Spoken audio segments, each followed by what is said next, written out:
Hi, I'm Erin from Silver River Museum. Have you heard of migration? I bet you have. You know, it's when animals move from one place to another at certain seasons. It's a seasonal change of animals. And I'm sure you've heard of hibernation, another seasonal change for animals.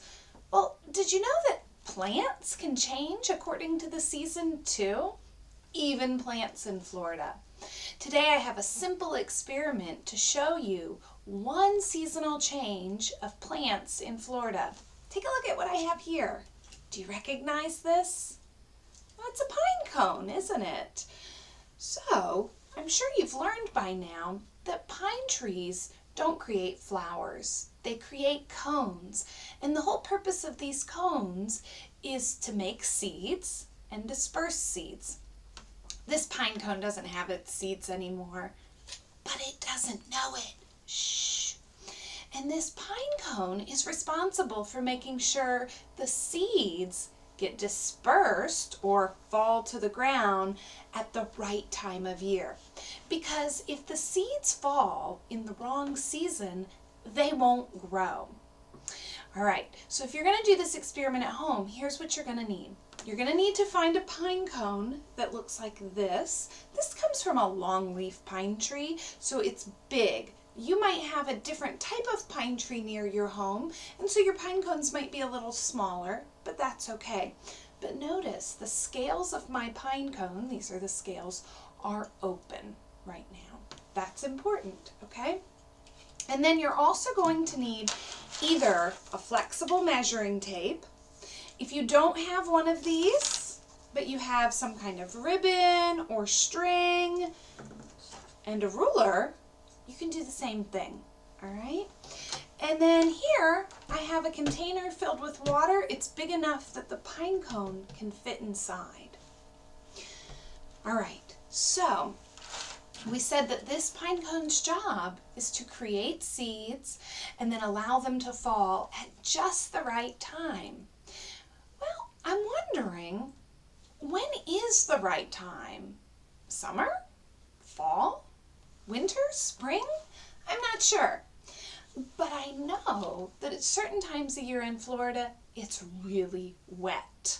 So we want to investigate what happens with this pine cone during our wet season.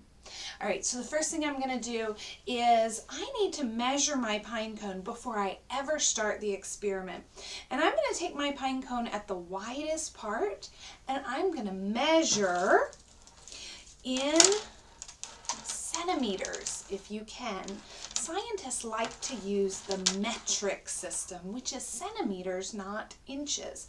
All right, so here we go. I'm going to take my tape measure and I'm going to gently wrap it around, and it looks like my pine cone is 30 1/2 centimeters around. Okay, so this is my starting measurement, 30 1/2 centimeters. And then I'm going to pretend like it's the wet season in Florida. I'm going to take my lid off my water. I'm going to take my pine cone. Oof, I got just the right size. It barely fits in there. And I'm going to shove it under the water. All right, I'm going to put the lid back on, and I'm going to leave this pine cone in the water for a little bit. So maybe about an hour, all right? If you've got your pine cone in the water, go ahead and pause the video and wait and come back in about an hour. If you didn't find a pine cone at home, stick with us to see the results an hour from now.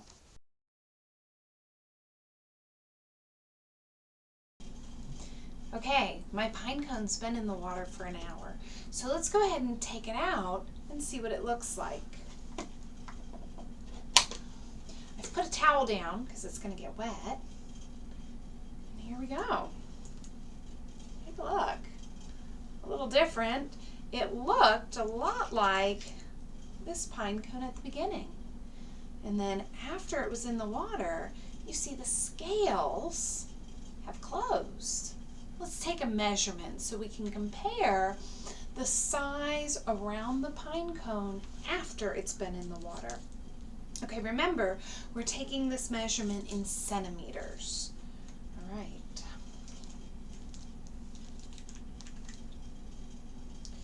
So my pine cone is now at 18 centimeters. It started at 30.5 centimeters.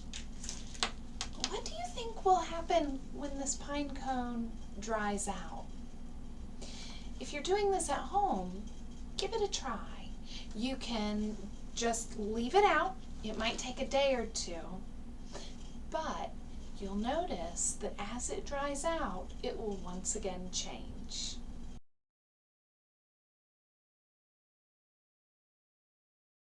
So, at this point you may be asking yourself, why does it matter if a pine cone's open or closed?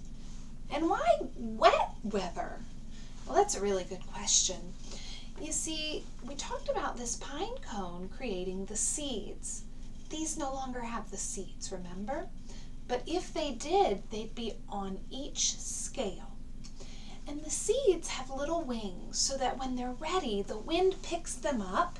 The pine cone hangs like this. The wind picks up the seed and it spreads it away from the pine tree. Well, when we're having wet weather, the seeds don't spread very well.